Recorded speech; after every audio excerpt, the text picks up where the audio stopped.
बोलो, जब तक परमेश्वर का आनंद, उसकी शांति जो समझ से परे है, और मेरे मुंह में उसके वचन की घोषणा है, मैं उसके पूर्ति को देखूंगा।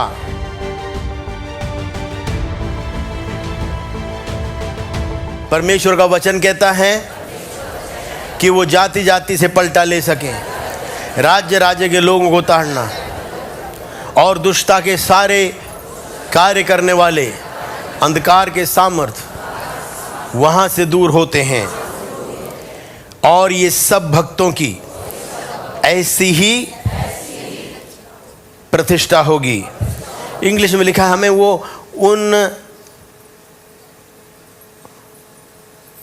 वो ठहराया हुआ न्याय देना, एग्जीक्यूट जजमेंट्स। वो न्याय मैं और आप नहीं बनाते हैं, वो न्याय जो है वो परमेश्वर के वचन में है। जो जजमेंट्स हैं, जो यहाँ लिखा हुआ है, इंग्लिश में लिखा है जजमेंट, एक्जीक्यूट जजमेंट्स, वो मेरे और वो परमेश्वर के वचन में है। हम उन वचनों को लेते हैं और उस परिस्थिति के ऊपर हम उन वचनों की घोषणा करते हैं। दो विषय बोलिए, परमेश्वर का आत्मा और वो वचन यीशु के नाम में, और वो कार्य पूरा होता है। बोलिए, हम उन न्यायों को, उन विधियों को जो परमेश्वर के वचन में हैं, हम उन्हें लागू करने वाले लोग हैं। वो कैसे लागू होंगे? जब मैं उसकी घोषणा करता हूं, जब मैं उन वचन को मुंह से रिलीज करता हूं, जब मैं उसे मुंह से उस परिस्थिति के ऊपर बोलता हूं, वो वचन जाता है और वो दुष्ट के सारे काम को डिमोलिश, वो तोड़ फोड़ करके वो परमेश्वर के नए सृष्टि को उपजाता है यीशु के नाम में।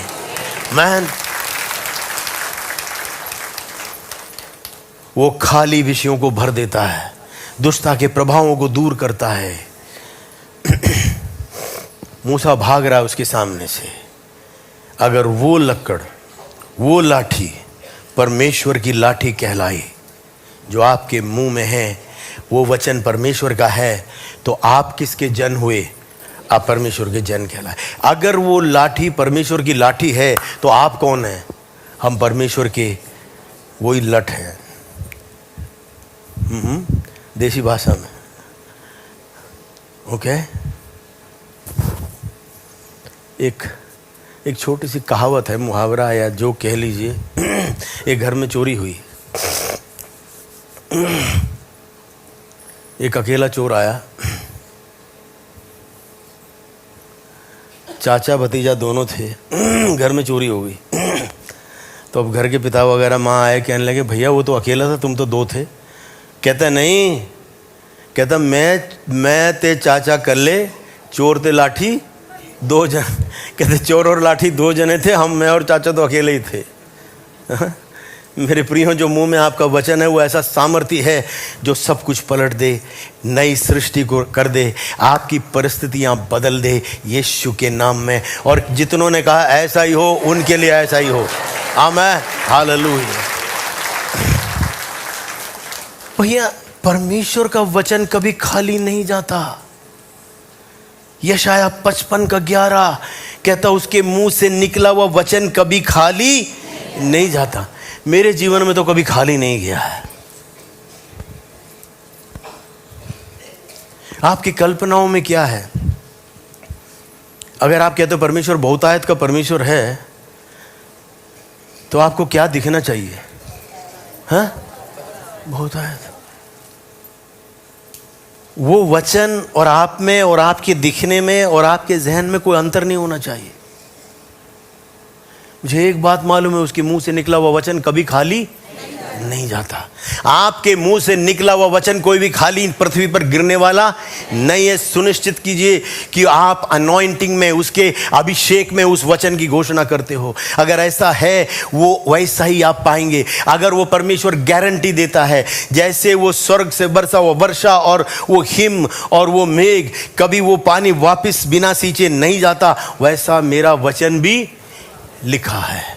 उसी प्रकार से मेरा वचन भी होगा जो मेरे मुख से निकलता है, व्यर्थ ठहर कर मेरे पास न लौटेगा, परंतु मेरी जो इच्छा है उसे पूरा करेगा, और जिस काम के लिए मैंने उसको भेजा है वह सफल करेगा। इससे पहले वचन को जरा देखिए, 8 से लेकर पढ़िए, 8 से लेकर 8।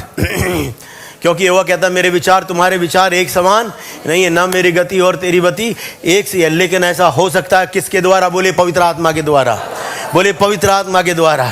जब मैं उसके वचन के साथ एक होता हूँ, बोलिए, तब मेरी गति और उसकी गति, मेरे विचार और उसके विचार, बोलो मेरे विचार और उसके विचार एक। जब उसका वचन और मैं एक हो गया तो मेरा दर्शन, मेरा सोच, मेरा विचार उसके साथ एक हो जाएगा यीशु के नाम में। बोलो मैं रूपांतरित हो रहा हूं। बोलो प्रभु ने कहा मैं उनको परमेश्वर का संतान होने का सामर्थ्य दे रहा हूं, सामर्थ्य दिया है। He gave power to them to become, ये बनने का।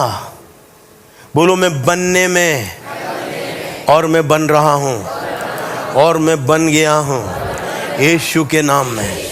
आमीन। बोलिए मेरा सोच, मेरा दर्शन, मेरा बोल उसके विचारों के साथ, उसके बोल के साथ एक। आगे चलिए 10वां देखिए। जिस प्रकार से वर्षा और हिम आकाश से गिरते हैं वहाँ यूं ही लौट नहीं जाते, वरन भूमि पर पड़कर उपज उगाते हैं, जिससे बोने वाले को बीज और रोटी मिलती है। वैसे ही, अब पढ़िए 11वां, वैसे ही उसी प्रकार मेरा वचन भी होगा जो मेरे किसके मुख से, बोलिए मेरा मुख, उसका मुख, बोले भविष्यद्वक्ता परमेश्वर का मुंह है और मैं उसका घोषणा करने वाला हूं। मुझे बताइए, पुराने जमाने में जब राजा कोई हुक्मनामा जारी करता था, टेलीफोन होते नहीं थे, मोबाइल होते नहीं थे। अगर 127 प्रांतों के ऊपर अगर वो राजा है, वो अपने वचन को, आज्ञा को कैसे पहुंचाता है? बता सकता है कोई? ये हर कार्य क्या होता है? इंग्लिश में हेरल्ड बोलते, एक बड़ा सा होता है कुछ, उसे बजाते हैं, धड़ाधड़, इतने में लोग आ जाते हैं, कहते हैं सुनो सुनो सुनो, और वो आज्ञाएं, वो नियम वहां लागू हो जाते थे। मैं और आप वो जगत की सृष्टिकर्ता के हर कार्य हैं, हेरल्ड्स हैं जो घोषणा करते हैं, और स्वर्ग से उसकी इच्छा जैसे पृथ्वी पर पूरी होती है, जैसे स्वर्ग में उसकी इच्छा पूरी होती है, ऐसे ही पृथ्वी में पूरी होती है। किसके द्वारा? आपके घर में, आपके व्यक्तिगत जीवन में जो कार्य होना है वो उतरकर आपके पास नहीं, नीचे उतरकर आने वाला नहीं है, उसने वो आपके मुंह में, आपके हाथों में दे दिया है यीशु के नाम में। कितने हैं जो अभी मेरे साथ कहते हैं मैं उठ खड़ा हूंगा अपनी परिस्थिति में, उसकी घोषणा करूंगा और मैं उसके रूपांतर को पाऊंगा यीशु के नाम में। वो अधिकार मुझे दिया गया है। बोलियो मैं परमेश्वर का संतान हूं, मैं उसका पुत्र हूं, और वो अधिकार मेरे पास है, और मेरे लिए कुछ भी असंभव नहीं है यीशु के नाम में। उसका वचन और मेरा पूरा व्यक्तित्व रूपांतरित हो रहा है। वो कैसे होगा? बोले अब मैं वचन को खाऊंगा, वो वचन को खाऊंगा।